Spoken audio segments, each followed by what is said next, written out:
नमस्कार दोस्तों, voice with Kushwaha channel पर आपका स्वागत है। और आज की कहानी है मॉडर्न बहू। अभी विवेक और हेमा की शादी को 1 महीने हुए हैं और घर में सब कुछ अच्छा चल रहा है। घर के सारे मेहमान चले गए थे। अम्मा दिन भर फैले हुए घर को समेटने में लगी रहती। विवेक ने कई बार कहा, अम्मा हेमा को खाना बनाने दिया करो, ज्यादा नहीं तो कम से कम वह तुम्हारी मदद तो कर ही देगी। पर अम्मा तो अम्मा थी। अभी 2 महीना भी नहीं हुआ है शादी को हुए। दुनिया क्या कहेगी। बहू के हाथ की अभी मेहंदी भी नहीं छूटी और उसे चूल्हे में झोंक दिया। तुम लोग तो नए जमाने के बच्चे हो, कुछ भी कहते रहते हो, पर दुनियादारी तो हमें देखनी समझनी है। हेमा माँ बेटे के बीच दर्शक की तरह ताकती रहती थी। अम्मा अम्मा क्या है। अम्मा सब्जी छौंकने में व्यस्त थी। अम्मा बाहर कैलाश चाचा आए हैं। अरे कैलाश भाई साहब आए हैं। कैलाश चाचा मेरे बाबूजी के बचपन के दोस्त थे, सुख दुख अमीरी गरीबी के साथी। पहले तो बगल वाले घर में रहते थे। कैलाश चाचा पड़ोसी कम रिश्तेदार ज्यादा थे। आज के जमाने में तो रिश्तेदार भी इतना नहीं सोचते जितना कि ये दोनों परिवार एक दूसरे के लिए सोचा करते थे। पर समय ने करवट बदली और कैलाश भाई साहब को यह मोहल्ला छोड़कर दूसरे मोहल्ले में जाना पड़ा। अम्मा चलोगी भी, बस यहीं खड़े खड़े मुस्कुराती रहोगी। विवेक ने अम्मा का कंधा हिलाया। विवेक बेटा जरा दौड़कर नुक्कड़ से गुलाब जामुन ले आ। तुम्हारे चाचा को उस दुकान के गुलाब जामुन बहुत पसंद हैं। विवेक अम्मा की बात सुनकर मुस्कुराने लगा। सुन बहू, हेमा अंदर जाकर अच्छी सी साड़ी पहनकर बाहर आ जा। ये चाचा तुमसे मिले बिना नहीं जाएंगे। जरा सिर पर पल्ला कायदे से रखना, थोड़ा पुराने विचार के हैं। जनेऊ धारण करते हैं, लहसुन प्याज नहीं खाते। जल्दी किसी के यहाँ खाते पीते नहीं। वह तो हमारा घर है, जानते हैं हम कितना साफ सफाई से काम करते हैं। अम्मा के चेहरे पर गर्व का भाव उभर आया। कितना नाराज होंगे भाई साहब। साल भर हो गया ऐसा बाप बेटे के बीच फंसी रहती हूँ कि उनके घर नहीं जा पाती।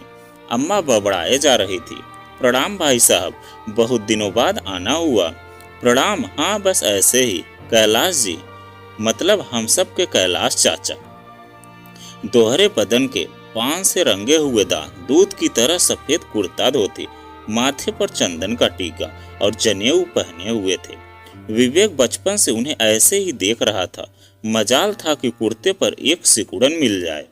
और लड्डू कैसे हो, चाचा ने कहा तो विवेक पत्नी हेमा के सामने अपना यह नाम सुनकर झेप गया।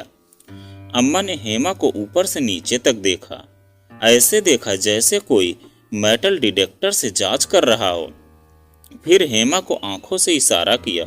हेमा चाचा जी के पैर छूने के लिए जैसे ही झुकी, चाचा जी राम राम कहकर उठ खड़े हुए।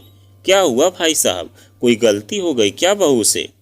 अरे नहीं भाभी, काहे की गलती। जैसे नंदनी वैसे हेमा। ये सब तो लक्ष्मी की अवतार है, इनसे क्या पैर छुआना। अम्मा का मुंह आश्चर्य से खुला का खुला रह गया। और घर में सब ठीक ठाक है ना? अम्मा के ठीक ठाक के पीछे एक प्रश्न चिन्ह की महक आ रही थी।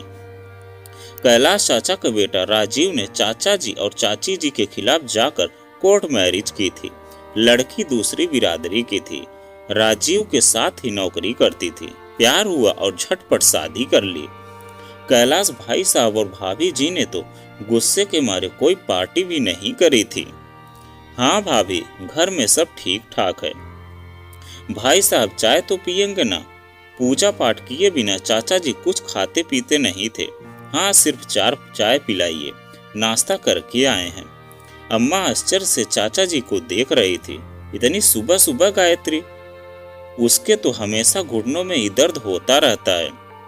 हो सकता है बहू ने जिम्मेदारियां संभाल ली हूँ। अरे भैया आए हैं तो खाकर जाइए। आपकी पसंद के गुलाब जामुन मंगाए हैं। गुलाब जामुन के नाम से चाचा जी का चेहरा खिल उठा। गुलाब जामुन? अरे वही राजू के दुकान के हैं क्या? हाँ हाँ भाई साहब, आपकी पसंद के मंगवाए हैं। तब तो हम जरूर खाएंगे। भाभी वह ऐसा है ना, नंदनी बिटिया कहती है, खाली पेट गैस बनने लगती है, दवा भी खानी होती है, इसलिए अब पहले नाश्ता पानी फिर कोई काम दूजा। अम्मा का चेहरा देखने लायक था। विवेक मन ही मन मुस्कुरा रहा था। अम्मा दिन में 4-4 बार चाचा जी और उनके परिवार के बारे में बात करती थी। देखो और सीखो, उस मोहल्ले में क्या गए, लोगों ने पंडित जी के सारे रीति रिवाज अपना लिए। तुम लोग हो पूजा से मतलब न दान पुण्य से। बिना नहाए धोए गाय भैंस की तरह जब देखो तब मुंह में कुछ न कुछ भर लेते हो। कितनी बार कहा है बिना नहाए धोए चौके में मत घुसा करो, लक्ष्मी की हानि होती है। पर कौन समझाए इन बाप बेटे को। अम्मा हेमा को बुदबुदाए जा रही थी। जानती हो हेमा, गायत्री ने अपनी बहू के लिए कितने सपने देखे थे। भैया से चुरा चुरा कर बड़े बड़े गहने बनवाए थे कि बहू को शादी में चढ़ाएंगे, पर वह नासपीटा राजीव अपनी मर्जी की शादी कर बैठा। गायत्री के मन का शौक मन में ही रह गया।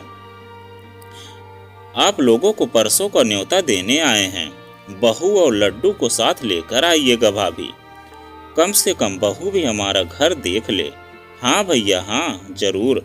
हम भी कितने दिनों से सोच रहे थे आपके घर आने के लिए, पर काम से फुर्सत ही नहीं मिल रही थी। हम जरूर आएंगे। कैलाश चाचा हमें निमंत्रित करके चले गए और अम्मा हेमा के सामने पूरा पिटारा खोलकर बैठ गई। ध्यान रखना बेटा, एक अच्छी सी साड़ी पहन कर चलना और अपने सारे भारी वाले गहने पहन कर चलना। गायत्री बहुत ध्यान देती है इन सब चीजों पर। जानती नहीं हो तुम उसका स्वभाव। सारे मोहल्ले में रिपोर्ट देगी कि बहू के मायके से कुछ मिला ही नहीं। आंखें नीची करके बैठना, जितना कम हो सके उतना कम बोलना। ये सब औरतें क्या कहते हैं अंग्रेजी में, कैमरे की तरह काम करती हैं। सब कुछ रिकॉर्ड कर लेती हैं अपने दिमाग में।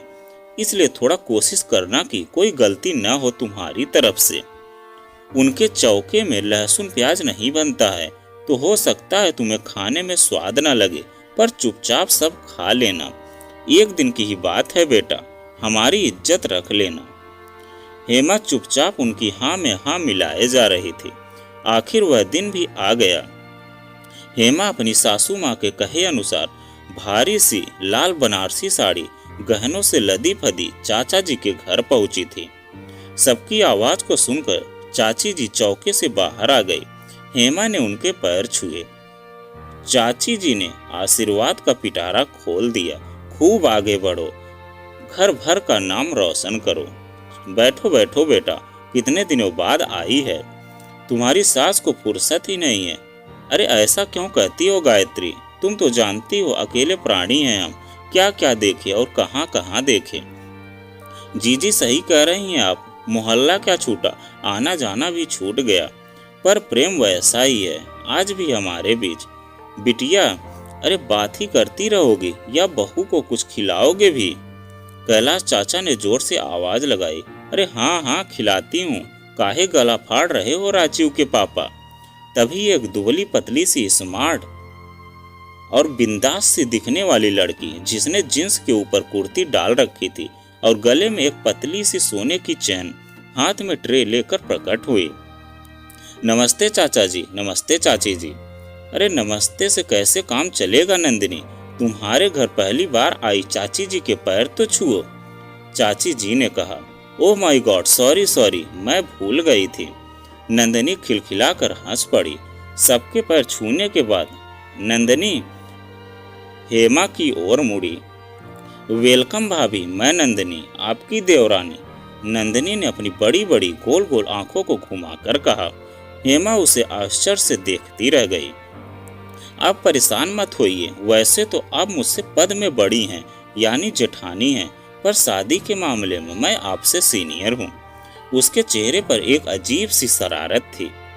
मतलब हमारी लव मैरिज है, थोड़ा ड्रामा भी हुआ था। उसने धीरे से कानों में फुसफुसाया।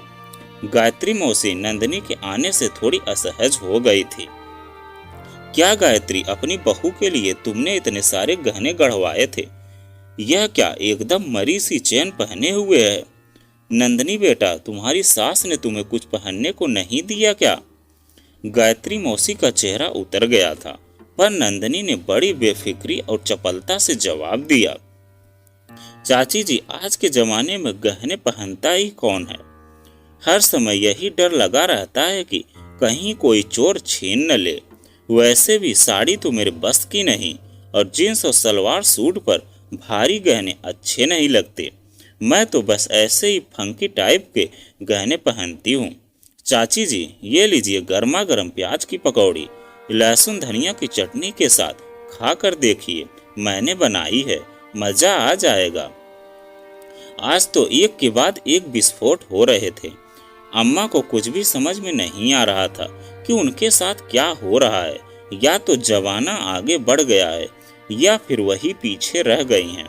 तभी गायत्री चाची जी ने अम्मा के कान में धीरे से फुसफुसाया, जीजी बहू के पैर तो देखो। क्या हुआ गायत्री जीजी, आपकी बहू के बीच की उंगली बड़ी है। अम्मा कहती थी जिस लड़की के पैर की उंगली बड़ी होती हैं वह अपने पति पर राज करती हैं।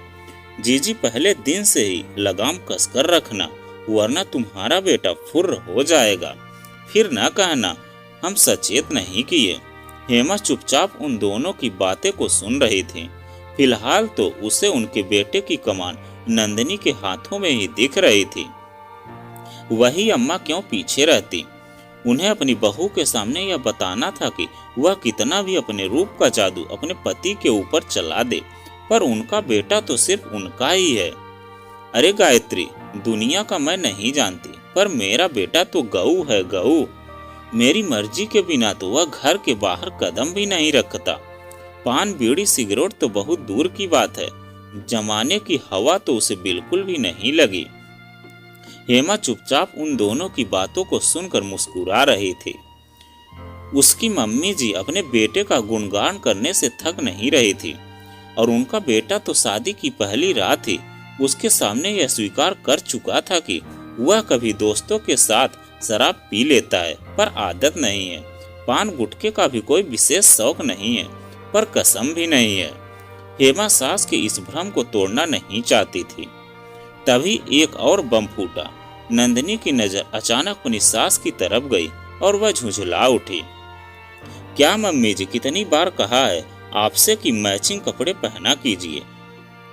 देखिए ना, आप फिर से वही लाल पीली चूड़ियां पहनकर खड़ी हो गई हैं। अभी तक गायत्री मौसी जी हेमा की सासू माँ को दिव्य ज्ञान दे रही थी, अब उनके चेहरे पर हवाइयां उड़ रही थी। अरे बिटिया, अब हमारी उम्र थोड़ी है यह सब मैचिंग वैचिंग पहनने की। क्या मम्मी, आप भी न किस जमाने की बात कर रही है। और हाँ, हम जो आपके लिए रात में पहनने के लिए गाउन लाए थे, एक बार भी पहना कि नहीं, कि वैसे ही अलमारी में पड़ा हुआ है। नंदिनी नॉन स्टॉप बोले जा रही थी। हेमा भाभी, आप ही बताइए, आज के जमाने में कैसे लोग 5 मीटर की साड़ी लपेट कर सोते हैं। मुझे तो टी शर्ट और कैपरी के बिना नींद ही नहीं आती। अम्मा का चेहरा देखने लायक हो रहा था। विवेक की हंसी नहीं रुक रही थी। दिन भर कैलाश जी के घर खूबियों का आलाप करने वाली अम्मा सोच सोच कर परेशान हो रही थी कि हेमा तो कुछ भी नहीं कहेगी, पर घर पहुंचकर बाप बेटे उसका जीना हराम कर देंगे। तभी गायत्री ने कहा, जीजी जी चलिए, खाना लग गया है, खाना खा लीजिए, नहीं तो ठंडा हो जाएगा।